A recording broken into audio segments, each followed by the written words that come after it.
In natura tutto è in equilibrio. Un magnifico, magistrale, perfettamente accordato insieme di forze che interagiscono in armonia per comporre lo stupefacente ambiente in cui viviamo.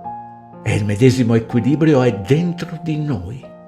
Il creato riproduce dal grande al piccolo su scale differenti, ma con gli stessi meccanismi, quei disegni frattali di pura simmetria che possiamo vedere negli spicchi di un'arancia divisa a metà, così come nella corteccia degli alberi o semplicemente sulla pelle delle nostre mani.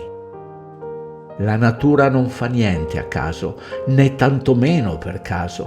Questo è ciò che ci hanno fatto credere, dalla teoria del Big Bang a quella della cosiddetta evoluzione. Piuttosto è esattamente il contrario. Lo schema si ripete ovunque, in un'organizzazione della stessa energia vitale, che trova modi differenti per concretizzarsi in organismi i quali, come un'orchestra che suona una sinfonia, vivono in diversi ruoli e con altrettanti compiti questa esperienza terrena per dare vita insieme allo spettacolo in cui siamo immersi. Equilibrio vuol dire assenza di ansia, di fretta, di frenesia. È uno stato di quiete in cui le forze fisiche si esplicano solo dove e quando è necessario per il mantenimento della vita stessa, sia nel procacciarsi il nutrimento, sia nel conservare la giusta forma fisica. Ora, tenendo a mente questo, proviamo a soffermarci un attimo su quanto ci è stato insegnato a proposito di cosmologia.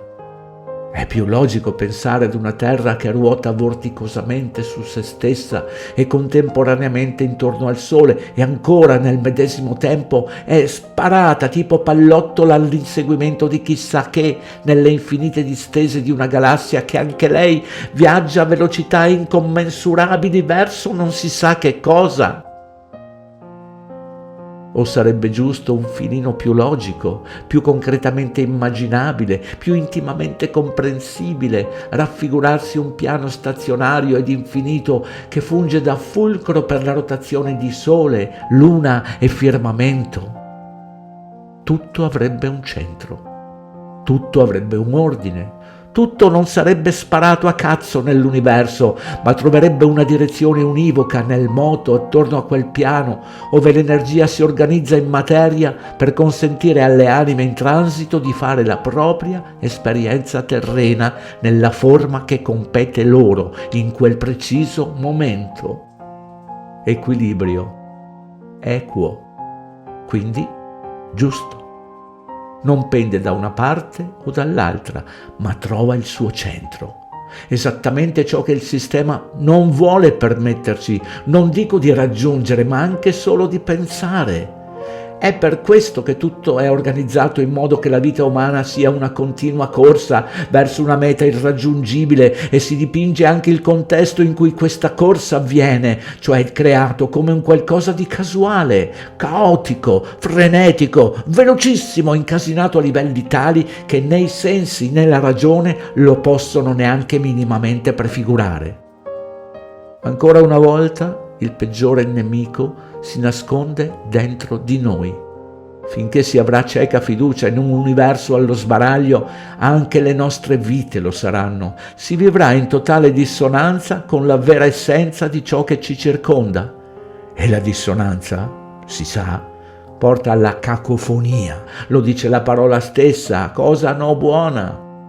Ma il segreto per sconfiggere questo nemico non è poi così misterioso. Sta nei nostri sensi. Non è percepibile alcuna rotazione, così come non è percepibile nessun moto. Viviamo in un ambiente di assoluta quiete perché siamo nati per stare in quiete, per stare in equilibrio, per stare nel nostro centro. Non è una semplice questione di qui ed ora, è una questione di risintonizzarsi con l'armonia pacifica, tranquilla, perfettamente accordata in cui si esplica quel piano terreno che è stato creato apposta per noi. È da questa sintonia che possono nascere l'equilibrio, l'assonanza, la risonanza.